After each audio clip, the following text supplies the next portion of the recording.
So, I've had puzzle rings since I was a kid. My dad had one that looked a lot like this, but instead of the gold, it was silver all the way across. And I got this one at a Ren fair because I really love puzzle rings, especially the 6-strand ones. When I was there, I solved it the way that I grew up learning how to solve it, that my dad taught me, and the person said, I've never seen somebody solve it like that before. And honestly, I've tried the tutorials of what seems to be the traditional way, and I cannot get it to work. So for anyone who finds that difficult, I thought I'd show you this way, which once you try it a few times, like I can do it with my eyes closed. So take apart the ring. I'm going to do it fast once, and then I'll do it with more detail. So you're going to take the 4 of these, weave them in between so that they lie flat, so they're going to fit just inside each other. Sorry, I drifted. And then you want to turn it so that the smallest one is facing your palm. So now that you have that there, you're going to put the one that doesn't have a dip in it up here. You're going to hold it on the far side of it from you. You're going to take this one, sort of sit it, the one with the dip, sit it kind of like in the X. You take this other one, sit it kind of like in the X. You pull it up a little bit and you just kind of ease it in, and then it's solved. And it's that easy. So now I'll go into more detail, just step by step. I know when I watch these videos, sometimes I'm like, just show it to me faster. I just need to see it again. So anyways, so this is the more detail. So all of these other ones that I've seen have you start with these facing opposite each other, like this. So just remember, for us, you take that, let it go all the way around, and now they're facing each other. If you do try and do it the wrong way, it's going to sit like this. It's not going to sit. So really your hands can guide you to see which one's the right way. So if you are ever doing this with your eyes closed, that's how you can tell. Now you want to take this one without the dip. I usually hold it between my first and middle finger just to keep it on that side. You want to take this one with the dip. And it is really important the first few times to kind of try and sit it where it would sit in the X.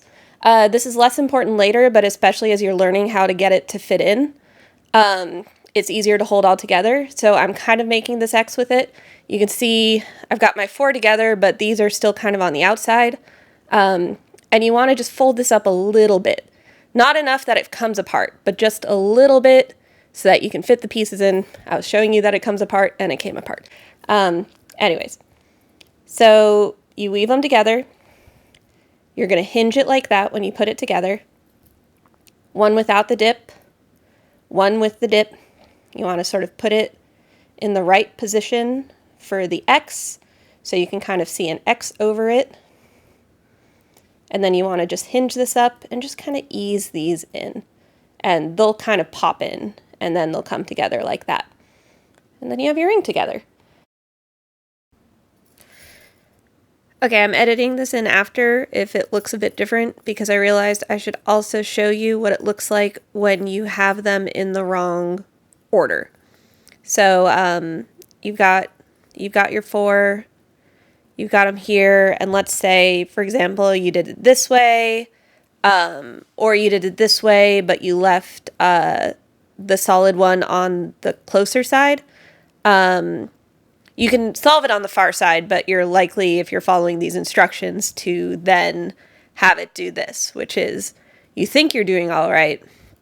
You go to do this X, you go to do this one, and already you see it kind of doesn't work. It's making an X in the wrong direction. The pieces aren't in there.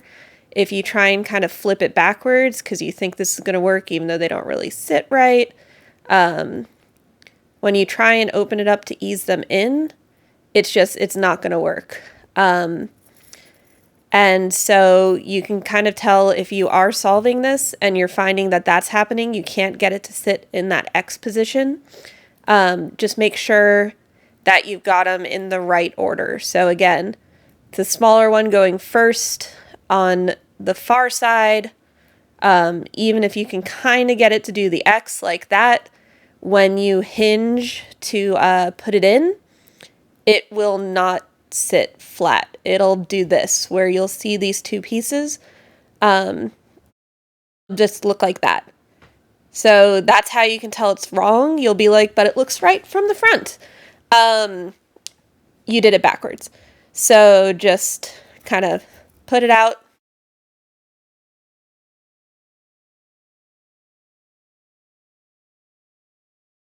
And try it again and again.